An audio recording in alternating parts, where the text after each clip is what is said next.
The virtual CISO moment is brought to you by vCISO Services, a leading provider of quality and experienced virtual chief information security officers for small and mid-sized businesses. Check them out at vcisoservices.com. Hi, I'm Greg Schaefer, and welcome to the virtual CISO moment. We've got Vanessa Taylor joining us. She is the owner and business technology and information security consultant at Probity and is a seasoned security professional. Vanessa, thank you so much for joining us today. Thank you, Greg, for the invitation. I appreciate it. Well, I know you have a very eclectic background and would love to hear how you started, what you've done, and what brought you specifically into cyber and into IT and all of that fun stuff. Sure. Well, I don't know that it was necessarily a directed path and definitely not a straight line. I'm more of the curvy road transition. So I actually started out in art. So that's my original background. I'm a creative, but I love learning. I love a challenge.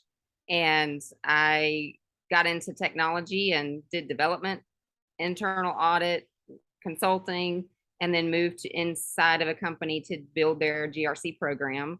Then got into recruiting, and just because someone asked me, could I do it from a technology perspective, I had that background. And then out of that, got recruited from there to go back into a company to build another and manage a program for GRC. So now I'm back in consulting and helping companies really I'm a translator, if you will, from business to technology and technology to business, and kind of incorporating security into all of that as well. So it's the big picture person can take the details and build the puzzle. And you are a small business owner as well, too, I guess, since 2016? Yes. How was that experience setting up the small business? Interesting, because I knew nothing about it. So the reason why I ask is because I was the same way, too, almost around the same time. Knew I had nothing no about idea it. what I was doing. Yeah. So luckily we had Google and the internet. So I did a lot of research, asked questions, and I've learned along the way and made mistakes. So and I think that's such an important thing, is like to and I know I've gotten off on a tangent. That's okay. You've known me long enough that I tend to Right. do that a lot. But making mistakes, I think, sometimes is completely fine and expected, particularly in small business, but that you have to learn from it and keep on going. And Yes. a lot of the people that listen to this, they're not so much in cybersecurity, information security. They're actually small and mid-sized business owners. So it's always a good point there. You brought up something that I wanted to just expand upon a little bit. You talked about GRC, governance, risk, and compliance, right? Yes.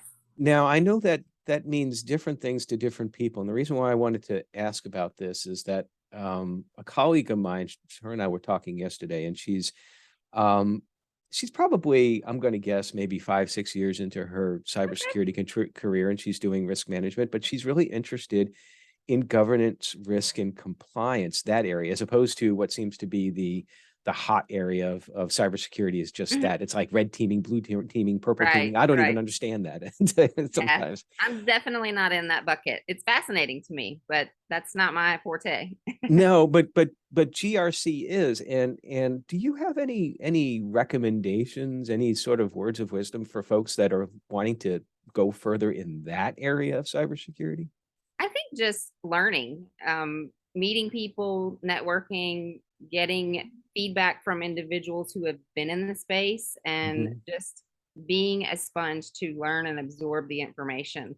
There's really no set path or plan, or at least I didn't take one. I just started somewhere, and then my path took me to those places because I was willing to learn, because I wanted to accept challenges and go beyond what that small scope of, some people go down a specific technology path. I didn't want to do that because I like to learn and I want to be challenged. And that just took me to the GRC space. So I constantly read and studied about privacy, about security. What is governance? What does that mean?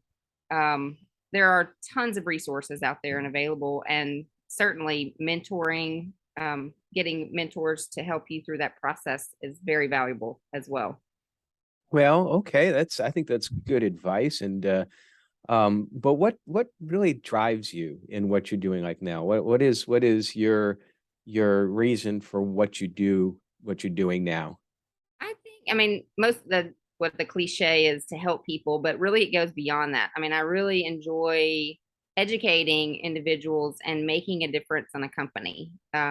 Because most people don't understand. They assume that there is security. They assume that IT is secure or that email is secure or whatever, and really helping them to understand and put those pieces together of what does that mean? It doesn't mean to check a box. It means what can I do in my company? What makes sense in my company to help me protect the data that we have, our customers that we have. That's really the basis of it, is really helping them understand how are we benefiting our customer and protecting their information. So that's really the baseline of why I do what I do. Do you have a secret superpower, so to speak, to get the small business actually interested in cybersecurity awareness? Because I mean, it can be a dry topic Yes, at times. yes. Do you have some sort of methodology to sort of like get them more interested in it? I try to make it fun. I know that sounds crazy, but I really try to make it relative to the individual. I don't know if you remember those commercials that Visa had out. I mean, it's probably been 10 or more years ago, where it was like identity theft and a woman was talking, but a man was on the screen. And it was like, I don't know if you remember those, but if you're watching this, go find those videos for Visa. I'll send them to you after the show. But Okay, it's we'll really put it in like, the show notes. We'll put a link I in the try show to notes. make it fun, and really make it relevant to the individual, and so that they can relate, so that they understand, what does this mean? For example, many times when I do training or education, I will start with the group. Usually it's a smaller group, but I will start and say, okay, everyone, you have a piece of paper in front of you. Write down your social security number and pass it to me, or get out your credit card and pass it to the front of the room. Some people automatically will, just because they trust me, they will just start writing things down. And other people will be like, wait, why do you need this information? I don't know. Why do I need this information? So I make it kind of bring it in there and talk through that process. And some people are like, oh, wait, why do you need this information? You know, they're handing me their cards, or they're handing me their numbers. And so we talk through, what does that mean? Why do people give you their social? What would you do with it? You're meant to protect it. So you should treat your customers' information the way you would treat your own, or expect other people to treat your information. So that's usually where I start. And then we just kind of go through the process of educating them on what that means and how do we protect it, versus the technical aspects of it. I make it more realistic to the individual based on their circumstances. And I would think too that as part of education, maybe understanding like the threat environment, what's like a major threat to their Right. specific business, you would think. Right. Yeah. And I think honestly, there's so many, you hear so much out there. I think people are just kind of, they shut out the noise. And honestly, right now, I would say that people, not knowingly, but unknowingly, people might be a larger threat to small business, because maybe they're not educated, or maybe they're overworked, understaffed. And so they're just trying to get their jobs done, and that's what they're supposed to do. They don't know or realize the risks that they're creating by exchanging information over email, or they're requesting data, or they're sending things over an unsecure channel. They think that it's secure. They assume that it is. They expect the IT people to kind of set that stage for them. So in that same vein, it's a threat from that perspective, but the challenge of that is maintaining resources. With current state, you've got people that work remotely. So how do you secure that environment? Or is anyone educating people how to work from home securely? Is anyone, if you are going to the office, what are you doing, you know, to protect information in the office versus at home? So there's just different things from a resource perspective. Cost is going up.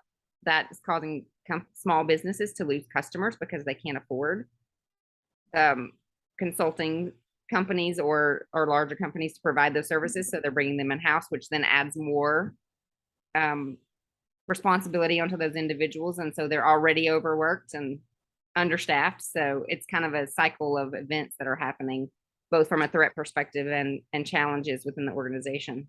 Well, and you touched on working from home. And of course, we're in a much different world now Yeah. than 3 years ago. I like to say I have a new tagline for vCISO services. It's like we were virtual before virtual was cool. Right, right. So, I but like it.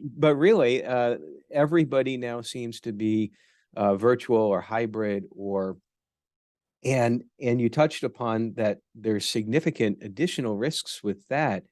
I sometimes get the impression that businesses really haven't absorbed that yet. Yeah, I don't think so.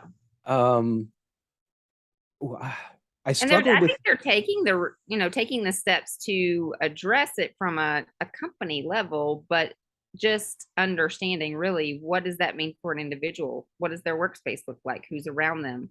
Where are they? Because I'm traveling and working remotely, but I'm conscious of my conversations and where I'm working and am I on public Wi-Fi and things like that because I know, but do most people know those things? No, I think that we still have a far, far long path to go to kind of embedding that security culture in people's minds in everything that they do, because you're right. I mean, just a simple, yeah, I have an office in a co-working space and I routinely overhear conversations, not Mhm. on purpose. I mean, I'm going to get coffee and people are Right, talking right. about like a law case. I'm thinking, why do you do that even in today's world?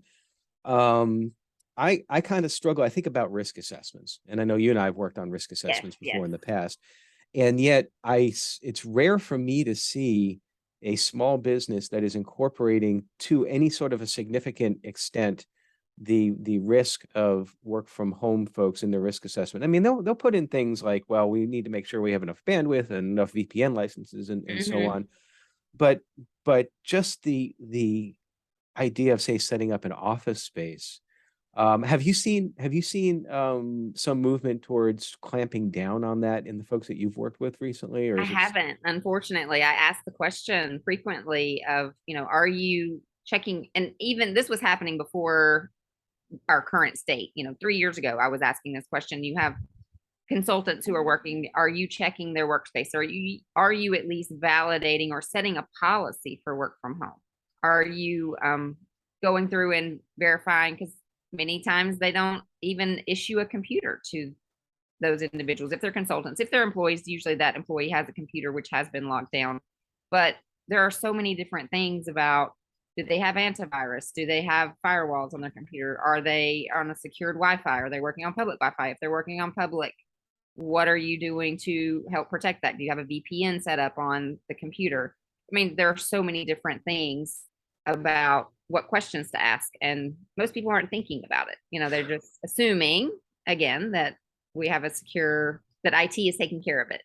Well, and I saw a fascinating thread on either Twitter or LinkedIn recently that this is a risk that I would never have considered, and it's not really an information risk so much as an asset risk, but in order to try to be more efficient, this one company, when they were assigning laptops, so they ordered a laptop from Apple and sent it to the employee's address and all that. The employee, a couple of years later, this was during the beginning of COVID, the employee a couple of years later terminated, returned the laptop but never logged out of it. And the company can't unlock the laptop, and Apple will not let them Oh, unlock the wow. laptop because the laptop was sent to the address of the employee, not to the To the business. ad. I would Wow. I would never have I thought of hadn't thought that. about that either. So all these like new risks that are coming out, and of course, there's the laptop's encrypted, so it's not strictly a cybersecurity, information security risk. Let me stop there for a second because this is just a It's tangential fascinating. out of Yeah. left field question here. Um, how would you define cybersecurity versus information security? Just out of curiosity. I would say cybersecurity would be more your techie, like the super technical hacker type world. I would agree that it's not necessarily true, but I think that's probably the common thought. Information security is data protection.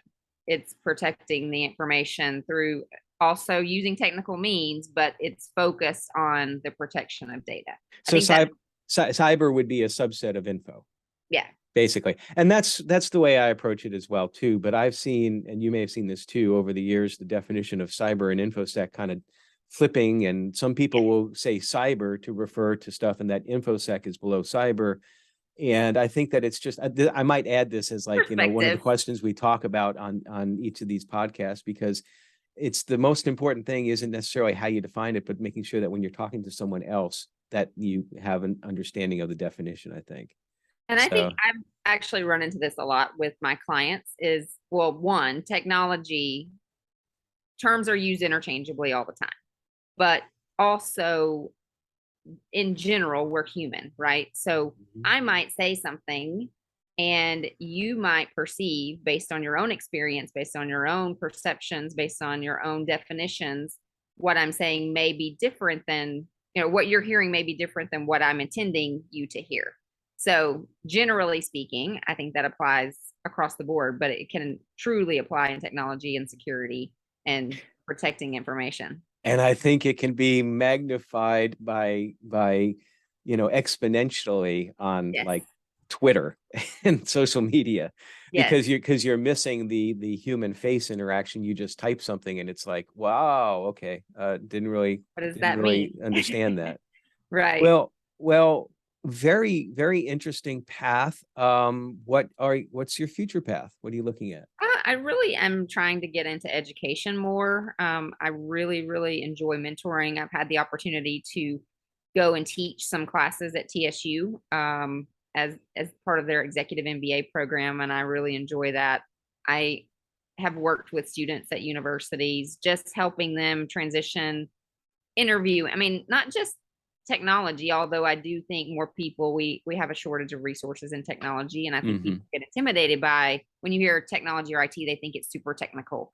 Um, I would love to see more women in IT and people in general, though. I mean, just speaking from that perspective, educating, mentoring, getting people to understand the scope and breadth of what this could be, not just I'm typing on a computer or sitting in front of a computer all day, every day, because some people love that, but others may not. And they won't get into technology or an IT role simply because of that. They don't want to sit in front of a computer, but it can be a lot of human interaction as well.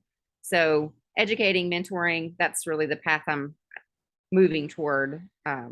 Even in my current role, I do a lot of that on a Oh day. yeah, I think it's so important for I think that this would be true for any industry, but because the fact that infosec cyber in particular, that the aspect of infosec it changes so much. I've joked before that I don't know what red teaming, blue teaming is. I mean, I do, but back in my day, we didn't have that terminology. We called it troubleshooting, Right, basically. right. I mean, but it's the same thing, but in a way, it's different as far as terminology and approaches and all that. Well, that's a lot going on, and surely you're not involved in cyber and teaching and risk management 24 hours a day. Oh, What no. what do you No, do no, to no. decompress? So I am an artist. I mentioned that earlier. And so I really enjoy painting, photography, did ballroom dancing for a little while, but writing, just anything artistic. That's really my passion, if you will. And it helps me relax. And I spend a lot of time getting out. I'm traveling quite a bit now since we can work remotely. So Uh-huh. I'm exploring, adventuring, and doing photography pretty frequently. So That's that's awesome. And you mentioned ballroom dancing, and I will bring that to connection to something we said about small businesses about making mistakes. I tried it once. It's like, no, it doesn't work. I'm a liability out there. That and playing golf. I can't do those two things because the Oh, you liability could. insurance is too You much. could. No, in order to hit the ball straight, I've got to turn myself 45 degrees to the left. So I mean that slice. Well, that's awesome, Vanessa. Listen, I really appreciate you joining us today. Great story. Love the mission, love the mentoring, Thank and you. wish you the best of luck going forward. Thank you so much, Greg. And everybody, stay secure.